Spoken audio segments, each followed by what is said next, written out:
Acting এ আসাটা আমার লাইফে সবকিছু accident, okay. Nothing is plan. ওই টেলিভিশনের ওই একটা পোকা হয় না যে ভিতরে ঢুকে যাওয়ার পরে স্টার জলসায় যখন কাজ করছি, তো ওই মধ্যে বুঝতে পারলাম যে I got that confidence inside যে আই ক্যান অ্যাক্ট।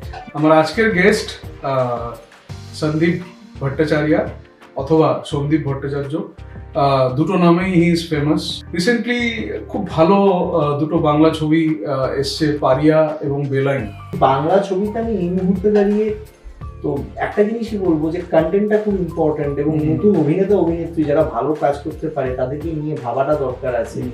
পরিচালক যারা ইয়াং মানে ডিরেক্টরস আছে তাদেরকে নিয়ে ভাবাটা দরকার আছে। ইভেন দেখো না তুমি আজকে শিবুদাকে অনেকবার বলা হতো শিবুদা সিরিয়াল মার্কা ছবি করে, কিন্তু বহুরূপী কি লেভেলের ব্যবসা করছে, এরকম ভালো সিনেমা। তার মানে শিবুদাও কিন্তু আজকে নিজের জনারের থেকে বেরিয়ে গিয়ে চ্যালেঞ্জ করে একটা অন্য জনারকে আনছে, কত ভালো কাজ করছে, সেগুলোর প্রতি আমার হিউজ রেসপেক্ট। উনি একজন কিন্তু বাংলার আমি বলবো কালজয়ী পরিচালক, যিনি পরপর ভালো ভালো ছবি দিচ্ছে ব্যাক টু ব্যাক। খাদানের তো সাকসেস নিয়ে আমার কিছু বলার নেই।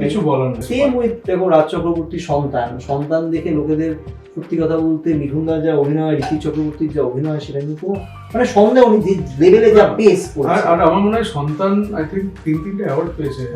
আনন্দ।